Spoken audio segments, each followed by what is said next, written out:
The Scarf of Kunbatar summary of episode 3 at 15. Arseny first saw Elena, the merchant's daughter, whose beauty and gentleness struck him like lightning. Their worlds were far apart, yet their eyes found each other again and again, first in fleeting glances, then in brief words. For Arseny, her presence turned loneliness into longing. For Elena, his silence drew her curiosity. The first spark of love was lit, fragile but undeniable. This is the true story of one of our viewers' family members.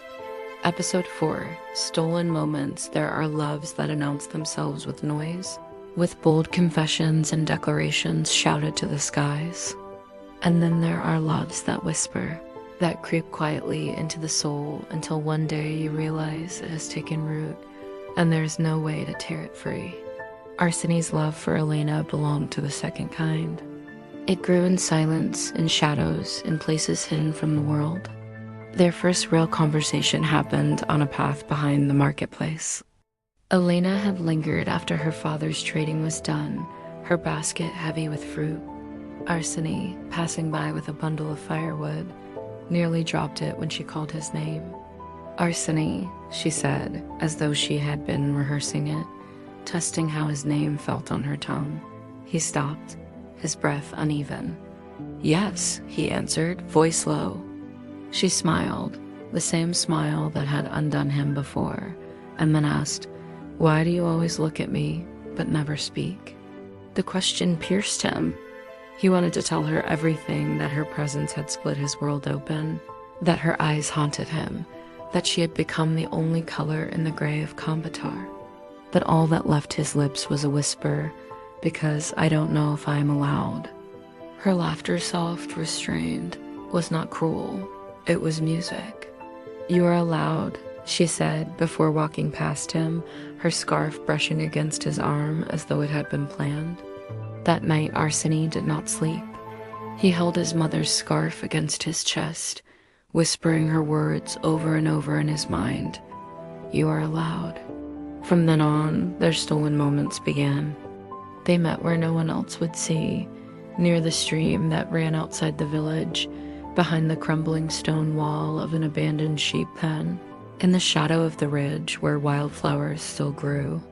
Each meeting was brief, dangerous, but filled with a sweetness that neither of them had ever known. Elena spoke more than he did.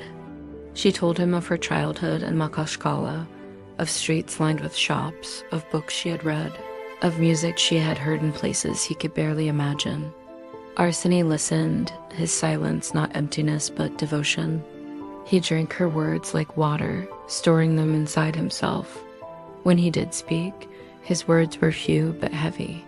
"I have never left Kunbatar," he confessed once. "But when you speak, it feels as if I have traveled already." She looked at him with something he could not name, something tender and sad at once.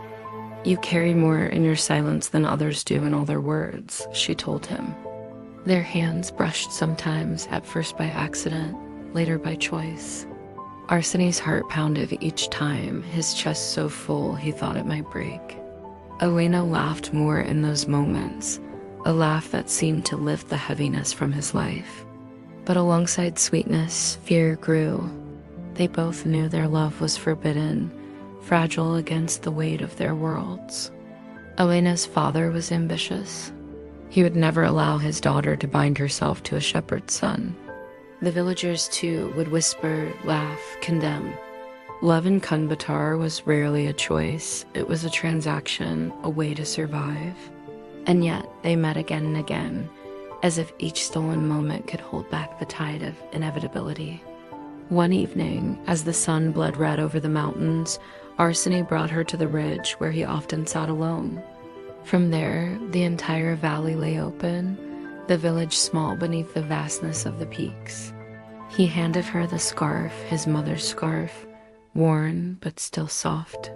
"This is the only thing I have that matters," he said, his voice trembling. "It was woven with prayers before I was born. I want you to hold it at least once, so it carries you too." Elena touched it gently, her fingers tracing the rough threads. For a moment, her eyes shone with something that looked like love, pure and unguarded. She pressed the scarf to her lips, then handed it back. "Keep it, Arsene. It belongs to you." But now I know what it feels like. Those words stayed with him for years. But shadows crept even into their secret world. Elena began to speak sometimes with hesitation, as if hiding things. Her father had plans. She hinted plans that would take her away, perhaps to the city again. Arsene's chest tightened each time she mentioned it, but he said nothing. He feared that if he pressed too hard, the fragile thread between them would snap. Instead, he clung more desperately to their moments. The brush of her hand, the warmth of her gaze, the sound of her laughter became the pillars of his existence. He built his days around the possibility of seeing her, even if only for a few stolen minutes. At night, he lay awake, whispering to the scarf, "Is this love, Mother? Is this what you prayed for me? To find beauty so fierce that it frightens me?" In his heart, he knew the answer. Yes, this was love.